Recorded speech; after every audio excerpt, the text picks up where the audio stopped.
हमारे जीवन की सबसे बड़ी विडंबना क्या है कि हम हमेशा दूसरों की कमियां निकालते हैं, या यूं कहिए कि हमेशा लगे रहते हैं उसमें खोद खोद कर कमियां निकालने का, ताकि मैं उसको नीचा दिखा सकूं या उसके समाज में लोगों के सामने उसकी परिस्थितियों को गलत तरीके से दर्शा सकूं। हम ये नहीं सोचते कि आखिर वो व्यक्ति किस परिस्थिति में ऐसा व्यवहार कर रहा है या किस परिस्थिति में फंसा हुआ है। हम उसके पोजीशन पे या उसकी स्थिति पे जाके नहीं सोचते। एक पति पत्नी की कहानी सुनाता हूँ। वो उनकी सालगिरह का दिन था। पति पत्नी एक दूसरे से नाराज थे। कुछ देर पहले दोनों में किसी बात पर जोरदार बहस हुई थी और ये नाराजगी बढ़ती जा रही थी। दोनों को शादी किए हुए 5 साल हो चुके थे। इन 5 सालों में उनका प्यार धुंधला पड़ने लगा था। प्यार की जगह शिकायतों ने ले ली थी।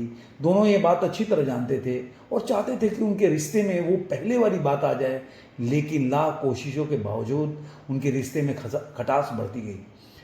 उस समय पति बालकनी में खामोश खड़ा था। पत्नी उसके पास आई और एक डायरी देते हुए बोली, मैं इन रोज रोज के झगड़ों से तंग आ चुकी हूँ।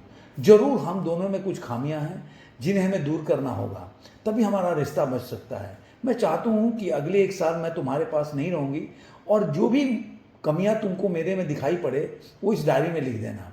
मैंने अपने लिए भी एक ऐसी ही डायरी ली है जिससे मैं तुम्हारी कमियों को लिखा करूँगी।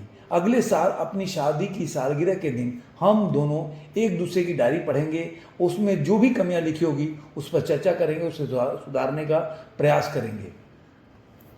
वक्त गुजरता गया और 1 साल बीत गया। शादी की सालगिरह आ गई। दोनों एक दूसरे के सामने बैठे हुए थे। पहले पत्नी ने अपनी डायरी पति की तरफ बढ़ाई। पति डायरी के पन्ने पलटने लगा। पहला, पिछले साल मेरे बर्थडे पर मुझे कोई तोहफा नहीं दिया। ये पत्नी की डायरी है। मुझे बहुत बुरा लगा, तुम्हें तोहफा देना चाहिए था। दूसरा पन्ना, जब मेरी मम्मी डैडी हमारे घर आए थे तब हमने मूवी देखने का प्लान बनाया था, लेकिन तुम उस दिन ऑफिस से देर से लौटे। तीसरा पन्ना, मैं तुम्हारे लिए इतनी मेहनत से स्वेटर बुना था, लेकिन तुमने तारीफ में 2 शब्द भी नहीं कहे। इसी तरह डायरी के पन्ने भरे हुए थे। पति ने जब डायरी पढ़ ली तब पत्नी ही बोली, मुझे लगता है कि अब से तुम ये गलतियां नहीं करोगे। पति ने हाँ में सर हिलाया। फिर पत्नी ने पति की डायरी ली और पन्ने पलटने लगी। पहला पन्ना खाली था, दूसरा पन्ना भी खाली था, तीसरा पन्ना भी खाली था।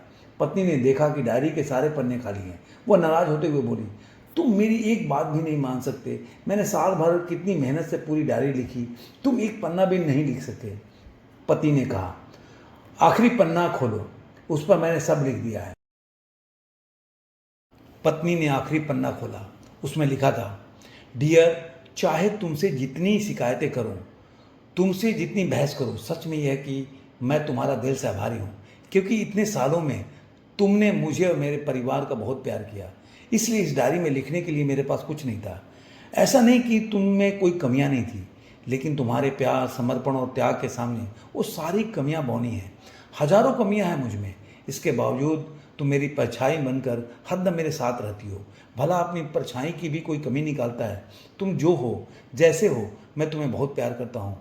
इसी तरह मैं तुमसे लड़ते झगड़ते और प्यार करते अपनी सारी ज़िंदगी गुजार देना चाहता हूँ।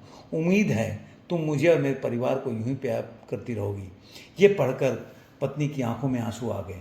उसी समय उसने डायरी पति के हाथ छीन ली और उसे जला दी, साथ में वो सारी शिकायतें भी। दोस्तों, हम क्या होता है कि कभी भी दूसरे की बात नहीं सुनते।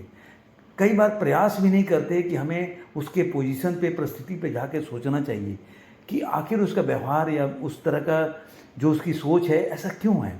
हमें दूसरों को समझने का प्रयास भी करना चाहिए। अगर हम दूसरे को समझने का प्रयास नहीं करेंगे और अपने तरीके से उसके बारे में आकलन करने लगेंगे या भावनाएं बनाने लगेंगे, तो ये झगड़ा कभी खत्म नहीं होगा। दोस्तों, जब भी आपके पास मौका मिले तो ये बात मेरी ज़रूर ध्यान कर सुनिए। धन्यवाद।